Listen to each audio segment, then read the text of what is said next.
So if you're even thinking about moving to Denver in 2026, this video today is for you. Because Denver, it's one of these cities that looks amazing online, but feels very different once you actually live here. So today, I just want to give you guys a real, honest breakdown of the pros and the cons of living in Denver in 2026. Not from headlines, not from hype, but from somebody who grew up here. I've spent over the last 40 years here in the Mile High City, Denver, Colorado. And in this video, we're going to cover 3 major pros, a couple cons, and I'm going to finish it with a perspective that most people don't talk about when they're deciding whether Denver is actually the right fit for them. Really excited to share all of this with you guys on a brand new episode of Living in Denver. Let's go.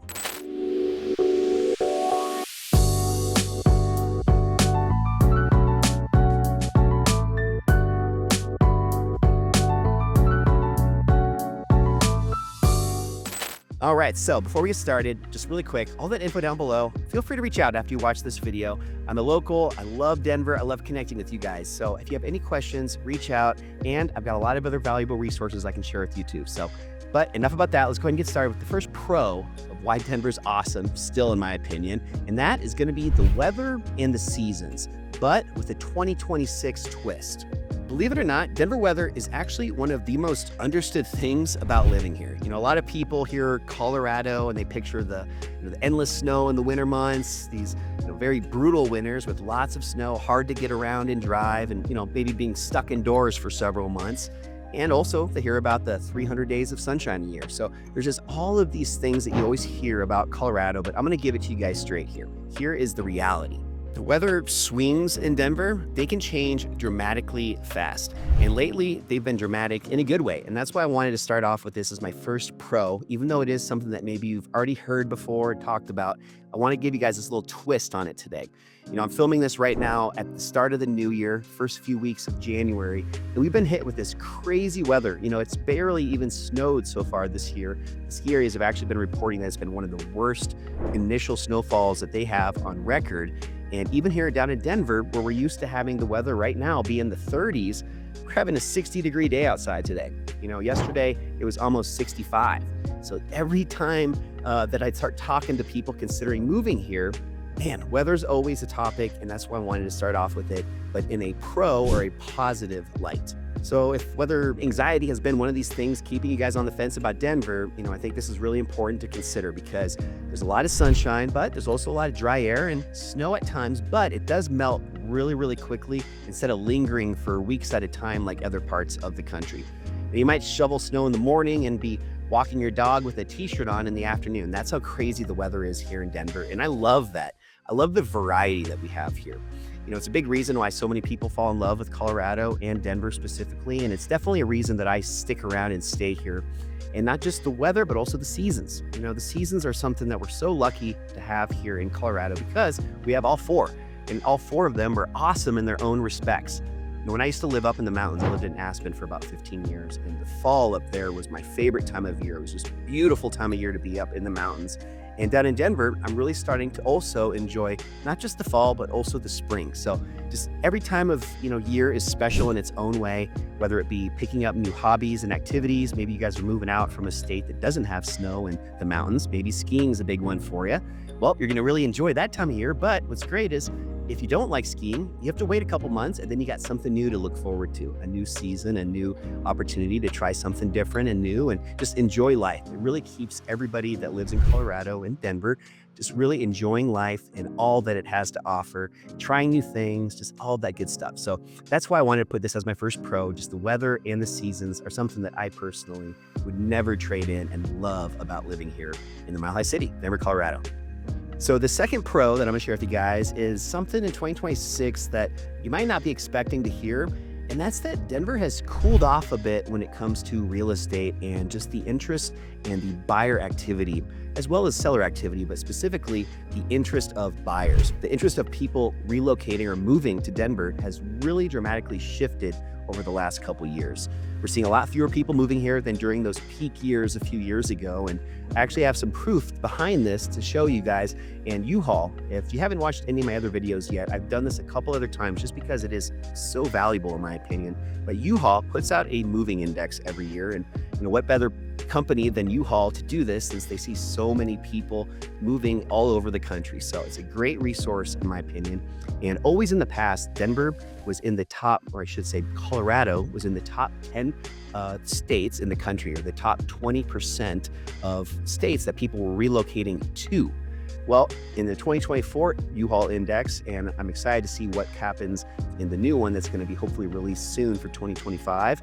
But this most recent one that we have on record, it actually had us all the way down to number 40. So out of 50 states, we were in number 40, or in the bottom 20% of all states for where people were relocating or moving to. So if you guys are considering moving here, that it is actually a pro or a benefit, because it's an advantage. It means less competition. It means fewer bidding wars. It means, less maybe people that are fighting you for the home of your dreams. There's just so many reasons why, if it makes sense financially, if you're able to, make the numbers work and you have a budget and everything else is in line, this is a great time to be moving to Denver just because of this exact reason. And that's why, in my opinion, it's definitely another pro or really big positive going into 2026. Now, I do want to just add one little caveat to this, and not to create a sense of urgency, but I do feel like 2026 is really going to be the last bit of a window of opportunity for buyers before things change again. I think a lot of the reason behind U-Haul's index and us dropping all the way down to that number 40 spot has to do with affordability. I'm going to talk a little bit more about that here in a second, a little teaser for maybe one of my cons. But affordability is really what is driving a lot of this change with the U-Haul migration statistics. And I think this is going to change once some of this affordability starts to improve. That's going to improve in different ways, but a big part of this is just the economy. And I like to stay as optimistic as possible. And hopefully, as we get through 2026, that's going to be a year that just the nation in general, but also Colorado, are going to start to get back on their feet and hopefully see a little bit more affordability come back to the state of Colorado. I do also, though, want to just point out that this is really important because it's in cycles, or cyclical. This is always something that's existed, since the beginning of real estate, where you have these cycles. And I do think that we're kind of coming up to the end of this current one, where once that kind of turns over, affordability improves a bit, and a lot more people start to consider Denver again, man, it's going to get tough again. Home prices are going to go a little bit higher. As far as, you're going to more competition, you're going to have to really rely on a lot more negotiation strategies and really finding a good realtor that can help you guys identify, what a really good deal is, rather than just paying more than the guy next to you that's also bidding on the same house as you. So long-winded way of saying that I think this is really going to be a window of opportunity here in 2026. And afterwards, it might get to be a little bit harder again for people to find that home of their dreams here in Denver. Now, I got one more pro for you guys before I kind of switch gears and talk about a couple negative or cons. But this third pro is going to be about a healthy, active, just a balanced lifestyle that we have here in Colorado, but also here in Denver. And I say Colorado and Denver because a lot of people just assume that it's the mountain towns, that really have this incredible outdoor active lifestyle, or maybe a place like Boulder, which is just to the northwest of downtown Denver. It's about a 30-minute drive to the northwest. I say this because even though Denver is a city and it's a more urban environment, it still has an incredible, healthy, active, and balanced lifestyle if that's what you're looking for. So this is definitely one of the strongest advantages right now, in my opinion, for living in Denver, and it's that lifestyle. It just makes life a lot easier out here to have this active, balanced lifestyle without having to try too hard. And that's because you've got a lot of options. You've got incredible parks and trail systems all throughout the city. You've got a huge number of just health-conscious individuals that choose to live in Denver. So a lot of like-minded people that you can interact with and find those people that can be your accountability partner or friend to go up and go skiing with on the weekends. There's just so many people that have the same mission, the same passion as hopefully you guys do if you are considering coming out here. On top of, though, the bigger outdoor sports like skiing and backpacking and mountain biking, all that kind of stuff, just within Denver, there's also, though, so much of a culture of that active lifestyle. There's co-ed as well as intramural sports, a lot of different fitness communities, lots of options when it comes to gyms and different workouts that you can go to, and a lot of brick and mortar businesses offering really cool niche type workouts.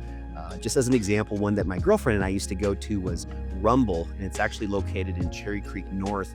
And it's this kind of really fun, loud music, this kind of black light, dim lighting, but basically you have punching bags, individual for each person with gloves, and just really fun different rounds that you go through. And just one example of something that I haven't seen in any other cities, and I loved going to that for a while when my girlfriend was still living in that part of town. And just stuff like that. There's so many options in Denver to really help promote that balanced but also healthy and active lifestyle.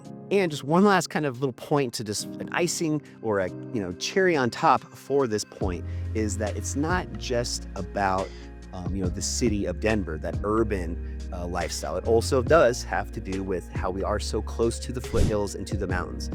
Outside of a few other places like maybe Salt Lake City and Utah, and maybe a few places in California and Washington and Oregon. And there's other places around the country that still have something similar to this, but the real magic in Denver, in my opinion, is the fact that within 30 to 60 minutes, you can completely escape the city. You can go up to the foothills, the mountains, just find that wide open space with nature and trails, and just be by yourself and just find areas where you can really kind of take that edge off that I'm guessing you guys have, because I know I do these days. It's just so hard to escape from technology and a phone or a screen and just get back to what's really important in life. And you have this within 30 or 60 minutes of Denver, and very easy to do, not just on a weekend, but even after work on a weekday. For many, that's that balance that I'm talking about, that city convenience, but also that quick access to the outdoors and Mother Nature. And in my opinion, that's what makes Denver worth it, maybe more than anything else, at least personally speaking. Okay, now we're gonna switch gears and kind of make it a little bit more of a pessimistic, I'm kidding, guys. I can't be that pessimistic. I'm just gonna still give you guys a couple cons, but in my fashion, I'm gonna kind of still twist a few of these into the glass half full instead of glass half empty, and share why there's still some benefits or some good aspects to these two cons. So the first con, as I mentioned earlier and teased, it's gonna be affordability, specifically how is just, there's no way to avoid it these days. Affordability is really, really challenging in Denver as well as the entire country, but Denver is definitely feeling the pinch. And one of the reasons that I like to kind of explain to people that aren't that familiar with Colorado and are maybe wondering why affordability is so tough here is kind of breaking it down just to this. So on one hand, you have the median household income. So how much money is that household bringing in to pay for all their expenses? That's one side, median household income. The other side, however, is the median home prices, so the median home sales. And when you have these two and you're comparing them, there is a massive difference between the two. Other parts of the country, I'll use Texas and some of the Sunbelt states, they're a lot more, at least a lot closer to one another, which makes affordability a lot easier. But when you have this huge disparity between the two, like we do in Denver, unfortunately, just makes it that much more challenging to buy a home or to even just get pre-qualified to buy one, especially if you're getting a home loan and you're trying to get pre-qualified. And with the higher interest rates and just everything else that's going on right now, it's tough. So if I'm kind of speaking your language right now, that's, I think, what's really the case with almost everybody that is feeling challenged right now with the Denver real estate market and considering moving out here. So to take it a little further, the median home prices in the metro area are still hovering right around that low to middle $600,000 range, $650,000. Let's go with that number. That's very close to the median household sales price for 2025. And, we look at that compared to the median household income, which is, again, much lower than some of the other states. They're right at, or about $80,000 to $100,000, in fact, was kind of the range that was reported last year. And for many, single family, or I should say single income households, especially first-time home buyers, it often takes well above that in annual income really to feel that financial stability to own here in Denver, Colorado. That doesn't mean that it's impossible, but it does mean that buying in Denver does require a few things. It really requires better planning, just educating yourself, having a little bit more realistic expectations, and just a really, really strong understanding of just like which areas in Denver provide the most value. And the only way that you can really do that is by connecting with a local or a realtor, somebody that really understands not just the neighborhoods, but also the micro neighborhoods. And that's just a word that I like to use because even in a big area, let's use, for example, Aurora as an example. Aurora is actually the third largest city in the state. It's the largest part of Denver, and it's got over 300,000 residents. But within Aurora, there's some very significantly different parts of the area. There's areas that have pretty high levels of crime, a lot of issues with homelessness, a lot of issues with, stuff like that going on. Yet you can be in another part of Aurora, and for example, an area called South Shore that I just recently sold a home in, where you're in the Cherry Creek School District, which is one of the top in the entire state, and you have beautiful homes that are well above $1 million. So there really are these micro neighborhoods, and that's what's most important, especially when understanding that it's not a blanket statement that just the entire state or the entire city is unaffordable. You can find areas that at least give you a better chance to get your head, or I should say, get your feet wet or get in the game. So just important to kind of think through that a little bit more and just make sure that you're planning ahead and you have that ability to walk into whatever decision you're making with a level head and an educated, confident decision. And then the second con is something that I wanted to share with you guys, just because since I am a local and I've really seen the city change so much over the last couple decades, and this is going to be the traffic, but specifically not just traffic, but the congestion in certain parts of town. A lot of this due to a lot of construction going on, a lot of improvements. So there's a good ending to this part of the story. But right now, there's just so much stuff going on around the city where if you're not careful, you can get stuck even in the middle of the day, and just who wants to deal with that? Am I right? So I think the part of the reason for this is that Denver, it's growing so fast. And while it has slowed down in the last couple years, what that has not slowed down at all with is construction, specifically just improving the infrastructure. And I want to use an example of this, which is not actually in Denver, but it's on I-70, just going west after you get through a few of the first little foothill areas going to the ski mountains. You have an area called Floyd Hill, and at the bottom, there's this massive big turn, and it always bogs down traffic during busy weekend days. For example, during ski season or during the big 4th of July weekends in the summer, stuff like that. And unfortunately, right now, it is much worse than normal because they're improving the infrastructure of this entire big bend on I-70, where once it's done, hopefully it'll vastly improve the congestion and make it much, much better. But right now we're dealing with it. And some of these projects, they're not, 2-month, 3-month long projects. They're maybe 2 or 3 year long projects. And we've got a few of those, not only in the mountains, like this one I'm talking about, but also within Denver that can really bite you in the butt if you're not careful, and just something to be aware of. So I say all of this because yes, this is a con, but as long as we kind of understand there's a bigger, brighter, picture on the other side of this, there's a light at the end of the tunnel, then it makes it a little bit easier, at least to stomach when you're stuck in the traffic and dealing with it firsthand. So with all that being said, you guys, I'm going to close this video out. But before I do, really quick, I'm going to put all that info down on the screen one more time. If I'm kind of speaking your language on some of this stuff, if you're just really just feeling defeated, like Denver just is not a reality for you in 2026, I just want you guys to know that I'm seeing a lot of people with that same sentiment, and a lot of people that are still finding homes, making it happen, and succeeding and winning.